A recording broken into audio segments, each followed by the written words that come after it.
तो दोस्तों, आज के इस वीडियो में हम एक और छोटा सा स्टोरी डिस्कस करेंगे जिसका नाम है डस्क।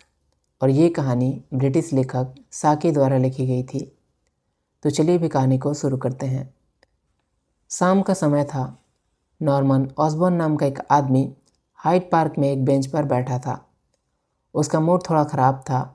उसे लगता था कि शाम का यह धुंधला समय उन लोगों के लिए है जो ज़िंदगी में हार गए हैं और जो अपनी फटी हालत को दुनिया से छिपाना चाहते हैं। तभी उसके पास वाली बेंच पर एक नौजवान आकर बैठा। वह काफ़ी अच्छे कपड़ों में था, लेकिन बहुत गुस्से में लग रहा था। नॉर्मन ने उससे पूछा, क्या हुआ, तुम बहुत परेशान लग रहे हो। नौजवान ने कहा, हाँ, मैं मुसीबत में हूँ। मैंने आज एक बहुत बड़ी बेवकूफ़ी कर दी है। नौजवान ने अपनी कहानी बताई। मैं आज ही दोपहर को गांव से लंदन आया हूँ। मैं एक होटल में रुका, अपना सामान रखा और फिर साबुन खरीदने के लिए बाहर निकला, क्योंकि मुझे होटल का साबुन पसंद नहीं है। मैं थोड़ी देर घूमता रहा, एक ड्रिंक पी और जब वापस जाने लगा तो मुझे याद आया कि मैं होटल का नाम और रास्ता दोनों भूल गया हूँ।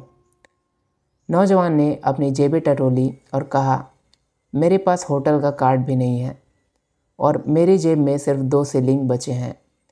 मेरा सारा पैसा और सारा सामान उस अनजान होटल में है। आज रात मेरे पास रहने के लिए कोई जगह नहीं है। मुझे किसी भले आदमी की ज़रूरत है जो मेरी कहानी पर यकीन करे और मुझे थोड़े पैसे उधार दे दे। नॉर्मन ऑसबॉर्न एक समझदार और शक्की किस्म का आदमी था। उसने ऐसी कहानियाँ पहले भी सुनी थी। उसने धीरे से कहा, तुम्हारी कहानी बहुत अच्छी है, लेकिन इसमें एक कमी है। अगर तुम साबुन खरीदने के लिए निकले थे तो वह साबुन कहाँ है। नौजवान घबराया। उसने अपनी जेबें टटोली और अपने ओवरकोट को झाड़ा, लेकिन साबुन कहीं नहीं मिला। नॉर्मन ने मुस्कुराते हुए कहा, देखा, साबुन ही तुम्हारी कहानी का सबसे मजबूत सबूत था और वही गायब है।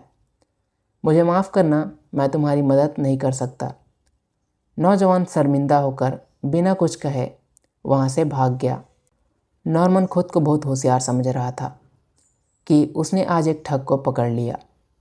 वह उठकर जाने ही वाला था, तभी उसकी नज़र बेंच के नीचे पड़ी। वहाँ ज़मीन पर एक कागज़ में लिपटा हुआ नहाने का साबुन का पैकेट पड़ा था। नॉर्मन के होश उड़ गए। उसे लगा कि वह साबुन जरूर उसी नौजवान की जेब से गिरा होगा जब वह बैठा था। नॉर्मन को बहुत बुरा लगा। उसने एक सच्चे ज़रूरतमंद इंसान को ठग समझ लिया था। वह साबुन उठाकर उसी नौजवान के पीछे भागा। काफ़ी ढूंढने के बाद उसे वह नौजवान सड़क के किनारे उदास खड़ा मिला। नॉर्मन ने हांफते हुए कहा, माफ़ करना दोस्त, मुझे बेंच के नीचे यह साबुन मिला। यह ज़रूर तुम्हारी जेब से गिर गया होगा। अब तुम्हारी कहानी पर शक करने का कोई वजह नहीं है। नॉर्मन ने अपनी गलती सुधारने के लिए उसे न केवल साबुन दिया, बल्कि उसे एक सर्वेंट यानी कि सोने का सिक्का भी उधार दे दिया और अपना कार्ड दिया ताकि वह बाद में पैसे लौटा सके।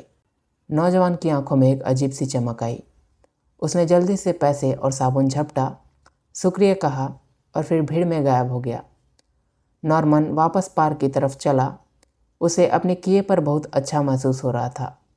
उसने सोचा कि यह मेरे लिए एक सबक है। हमें इतनी जल्दी किसी पर शक नहीं करना चाहिए। नॉर्मन वापस अपनी उसी बेंच के पास पहुंचा जहां पर वह पहले बैठा था।